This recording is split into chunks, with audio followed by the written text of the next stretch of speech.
Hello, അസ്സലാം വലൈക്കും. ഇപ്പോൾ ഒന്ന് രണ്ട് ദിവസമായി പല വലിയ വലിയ മാന്യന്മാർ, ഒലക്കേല മാന്യന്മാരെ പേരൊന്നും ഞാൻ പറഞ്ഞാലോ, മൈരന്മാരെ ഞാൻ ബ്ലോക്കാക്കി വെച്ചതാണ്. നായിൻ ജാമോന്റെ മക്കള് എന്നെപ്പറ്റി പലതും പറഞ്ഞു ചോദിക്കുന്നത്. നായിൻ ജാമോന്റെ മക്കള്, നിങ്ങളെ കുടുംബത്തെ നോക്ക്. നായിൻ ജാ മക്കള്, നിങ്ങൾ എൻ്റെ ഇത് നോക്കിയിട്ട് ടിക്ടോക്കിൽ വിടുന്നത് നോക്കിയിട്ട് നിങ്ങൾ നടന്നിട്ട് കാര്യമില്ല കേട്ടോ. നിങ്ങളെ കുടുംബം നിങ്ങളെ കാര്യം നോക്കിയാൽ മതി. നായിൻ ജാമോന്റെ മക്കളെ പല പ്രമുഖന്മാരെയും ഞാൻ ബ്ലോക്കാക്കി വിട്ടിട്ടുണ്ട്. എനിക്ക് കയ്യല്ല പറയാ, പറയുമ്പോൾ അറിയോ ഈ കാക്ക ഇങ്ങനെ ദോഷം പറയും. നായിൻ ജാമോന്റെ മക്കളെ വർത്തമാനം കൊണ്ടാണ് ഞാൻ ഇങ്ങനെ പറയുന്നത് കേട്ടോ.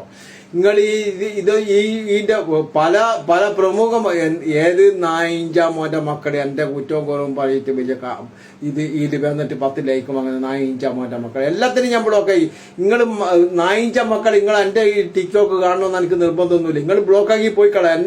എന്നെ പറ്റി ഒരു നായിൻ ജാമോനും പറയേണ്ട ആവശ്യമില്ല കേട്ടോ. ഒരു നായിൻ ജാമോൻ എന്നെ പറ്റി